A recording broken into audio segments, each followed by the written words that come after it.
Hi everyone, welcome back to my channel. Apa kabar kalian hari ini?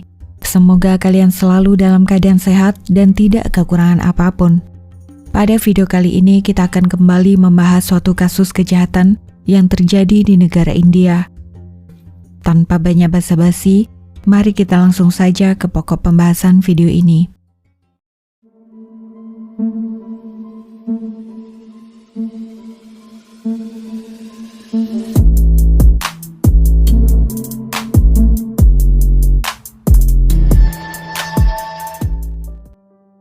Negara India adalah negara terbesar kedua di dunia dengan jumlah penduduk sekitar 1,38 miliar jiwa, di mana mayoritas atau sekitar 80% dari penduduknya memeluk agama Hindu. Di dalam kehidupan setiap rakyat India, dikenal sistem kasta yang membagi masyarakatnya menjadi beberapa kelompok berdasarkan masing-masing karma dan dharma. Selama berabad-abad, sistem kasta ini telah diterapkan hampir di seluruh aspek kehidupan agama dan sosial orang India. Sistem kasta tersebut dibagi menjadi 4 kategori utama. Berdasarkan pada urutan paling atas adalah kasta Brahmana, yang terdiri dari para guru dan intelektual.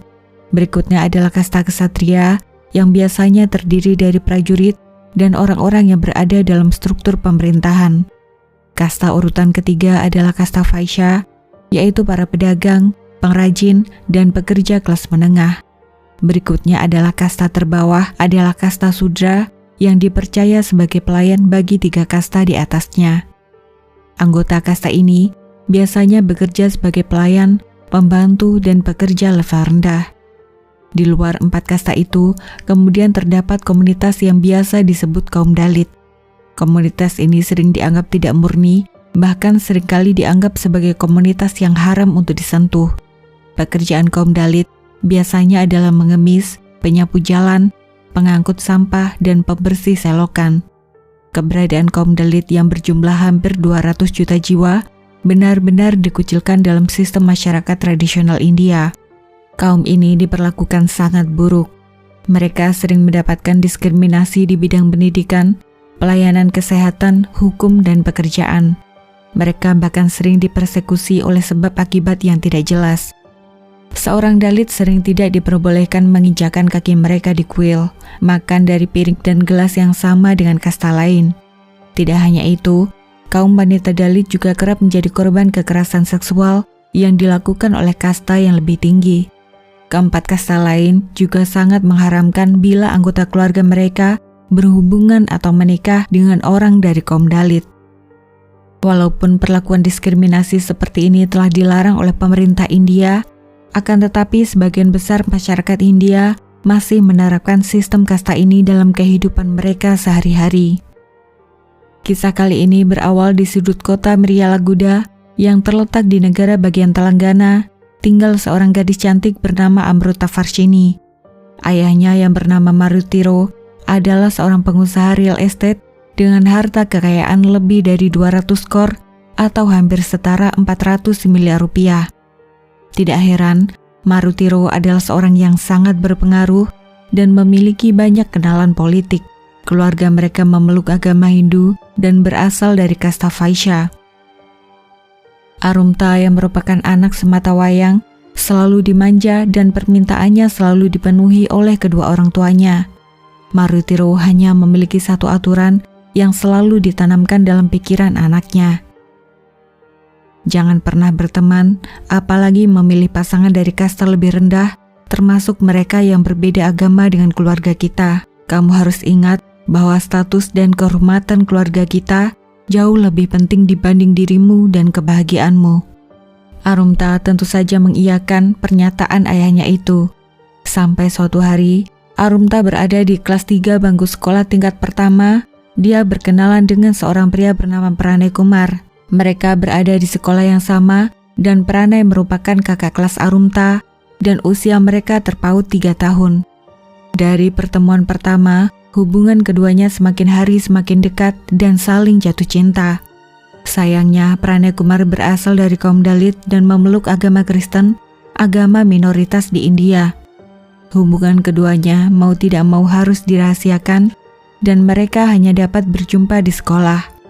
Ketika lulus bangku SMA, Arumta melanjutkan pendidikan di Universitas BITEK mengambil jurusan desain, sedangkan Pranay berkuliah di tempat lain mengambil jurusan teknik.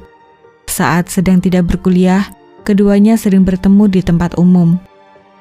Sampai suatu ketika, pada bulan April 2016, hubungan mereka secara tidak sengaja diketahui oleh kedua orang tua Arumta. Ayahnya sangat marah sekali mengetahui anaknya memiliki hubungan asmara dengan seorang pria dari kaum Dalit. Arumta yang saat itu duduk di tingkat 2 bangku kuliah, langsung disuruh berhenti kuliah dan tidak diizinkan keluar rumah sama sekali. Arumta bahkan tidak diperbolehkan berhubungan dengan siapapun tanpa sepengetahuan kedua orang tuanya. Walaupun dapat menghubungi Pranay secara diam-diam, Arumta tidak dapat bertemu kekasihnya itu selama hampir 2 tahun lamanya. Yang membuat dia bertahan dan kuat adalah rasa cinta yang begitu besar pada Pranay. Arumta yakin hanya Pranay satu-satunya orang yang dia cintai, dan dia juga yakin mereka akan kembali bersatu suatu hari nanti. Sampai suatu hari, Arumta mendengar kabar bahwa dia akan dijodohkan dengan seorang pria kenalan ayahnya. Arumta yang sangat panik segera menghubungi Pranay memberitahukan masalah perjodohan itu. Keduanya kemudian memutuskan untuk menikah secara diam-diam. Beberapa hari kemudian, saat ayahnya sedang berada di luar kota dan ibunya sedang tidur siang, Arumta mengemas pakaian seadanya dan pergi kabur dari rumah.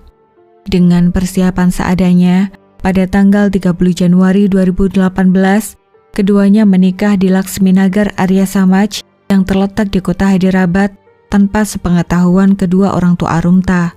Pernikahan itu berlangsung sangat indah dan dihadiri oleh para kerabat keluarga Pranay. Arumta dan Pranay terlihat sangat bahagia pada hari istimewa itu.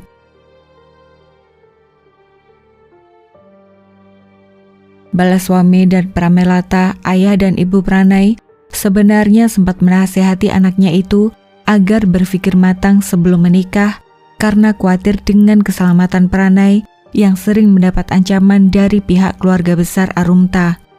Mereka akhirnya menyetujui pernikahan tersebut karena Pranay mengaku sangat mencintai Arumta. Demikian sebaliknya, mereka juga dapat merasakan kebaikan dan cinta Arumta yang begitu tulus kepada anaknya. Pranay seperti berfirasat sesuatu akan terjadi pada dirinya. Dia sempat berkata kepada kedua orang tuanya agar mereka bersedia menjaga Arumta bila terjadi apa-apa dengan dirinya. Beberapa bulan kemudian, kecemasan mereka berangsur menghilang, diganti kebahagiaan ketika mengetahui Arumta sedang mengandung anak buah dari pernikahan mereka. Pada tanggal 14 September 2018, Arumta ditemani oleh ibu mertua dan suaminya pergi ke rumah sakit Jyoti melakukan pemeriksaan rutin kesehatan kandungan Arumta yang sudah berusia 5 bulan pada saat itu. Mereka sangat senang sekali ketika mengetahui bahwa Arumta sedang mengandung anak laki-laki. Saat sedang berjalan keluar dari rumah sakit, tiba-tiba seseorang yang memegang parang menyerang Pranay dari arah belakang. Pranay langsung roboh jatuh ke tanah saat itu juga. Arumta dan ibu mertuanya berusaha menghalau orang itu yang akhirnya kabur melarikan diri ke arah jalan raya. Mereka berdua kemudian dengan panik lari ke arah rumah sakit untuk meminta pertolongan. Setelah orang-orang datang memberikan pertolongan, Arumta yang menangis melihat kondisi suaminya tiba-tiba merasa kepalanya gelap dan jatuh pingsan di sebelah jasad suaminya. Pranakumar yang berusia 24 tahun meninggal dunia saat itu juga. Nyawanya tidak dapat diselamatkan karena luka parah yang diderita pada bagian kepala. Berita mengenai kepergian Pranay dirahasiakan dan baru diberitahu kepada Arumta 2 hari kemudian karena semua orang khawatir dengan kondisi Arumta yang sangat lemah. Mendengar Pranay sudah pergi untuk selamanya, Arumta tidak henti-hentinya menangis. Dia benar-benar tidak percaya harus kehilangan suami yang sangat dicintainya itu. Hatinya sungguh sangat hancur dan sedih karena membayangkan anak dalam kandungannya harus tumbuh besar tanpa pernah mengenal sosok ayahnya. Arumta segera bisa menebak siapa dalang dibalik kejadian ini. Dia kemudian menghubungi ayahnya sambil menangis. Dia bertanya, "Mengapa ayah begitu tega melakukan ini semua? Apa salah suamiku?" Ayahnya hanya menjawab dengan dingin, "Sebaiknya kau pergi ke rumah sakit untuk membatalkan kehamilanmu itu." Para anggota keluarga dan Arumta sangat berduka dengan kepergian Pranay yang sangat mereka cintai. Mereka terlihat berada di atas traktor saat jenazah Pranay Kumar diantar ke tempat peristirahatan terakhirnya. Upacara pemakaman itu berlangsung sangat mengharukan dan dihadiri oleh ribuan kaum Dalit. Setelah upacara pemakaman selesai, mereka sempat turun ke jalan melakukan aksi protes damai agar keadilan ditegakkan dalam kasus ini. Arumta bersumpah akan terus mencari keadilan bagi suaminya dan memutuskan untuk tinggal bersama keluarga Pranay. My family is with me. I don't want to go back ever. I just want to stay here as his wife forever. After death of Pranay, she want to come here only. They asked me to, "Uncle, this is my family, my Pranay's family. I want to stay here. Please don't reject, Uncle." She told, crying. On that time, I told, No, Amma, I never rejected your love. I will stay you anytime till my death. You stay here only. I will give my support to you, I told. But my son is not here. It's very lovable for me. Pihak kepolisian kemudian segera menangkap Marutiro yang akhirnya mengaku telah menyuruh orang menghabisi nyawa Pranay Kumar dengan bayaran 1 crore rupiah atau hampir setara 2 miliar rupiah. 6 orang lain termasuk eksekutor lapangan yang merupakan seorang residivis asal Bihar, adik Marutiro yang bernama Shravan Kumar beserta supirnya juga ditangkap karena berperan sebagai mediator yang mencari eksekutor lapangan. Rencana tersebut telah diatur dengan matang dalam beberapa kali pertemuan sejak bulan Juli 2018. Si pelaku yang menghabisi nyawa Pranay dikabarkan terus mengikuti korban selama hampir sebulan lamanya sebelum melaksanakan aksinya pada tanggal 14 September 2018. Setelah mendekam dalam penjara selama 7 bulan lamanya, pada tanggal 28 April 2019, Marutiro beserta adiknya Shravan Kumar keluar dari penjara setelah membayar uang jaminan pembebasan. Marutiro kemudian berusaha menghubungi Arumta dan membujuk anaknya tersebut agar mau menarik segala pernyataannya kepada pihak kepolisian. Maruti semakin sedih dan depresi ketika Arumta tidak mengindahkan sama sekali permintaannya itu. Beberapa hari setelah datangnya surat panggilan sidang, tepatnya pada tanggal 8 Maret 2020, Marutiro yang berusia 55 tahun tiba-tiba meninggal dunia dalam sebuah kamar hotel di kota Hyderabad. Walaupun tidak menemukan barang bukti apapun dalam kamar hotel itu, Marutiro diduga telah mengakhiri nyawanya sendiri.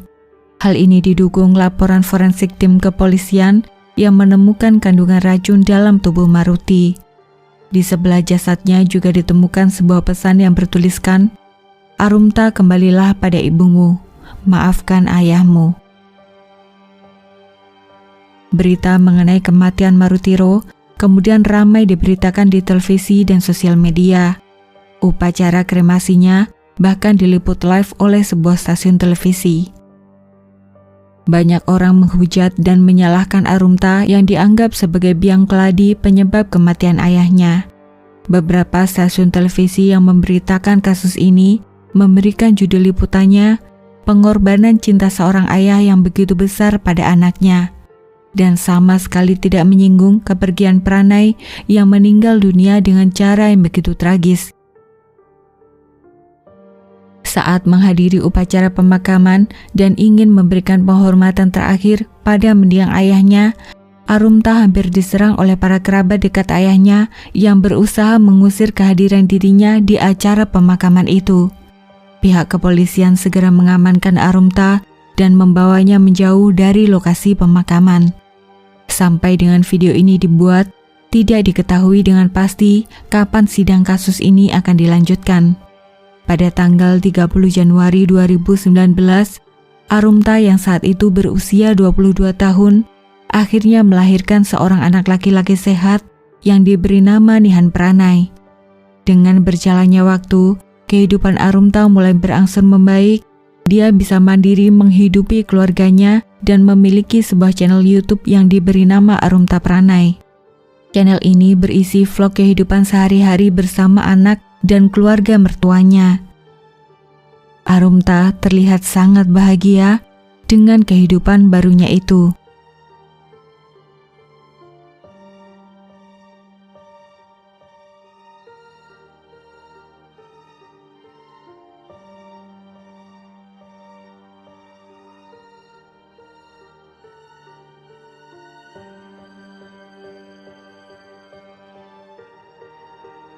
Oke everyone, sampai di sini dulu cerita mengenai kisah percintaan Arumta dan Pranay Kumar. Aku ingin mengucapkan banyak terima kasih buat kalian yang sudah menonton video ini, dan sampai jumpa di video-video yang lain.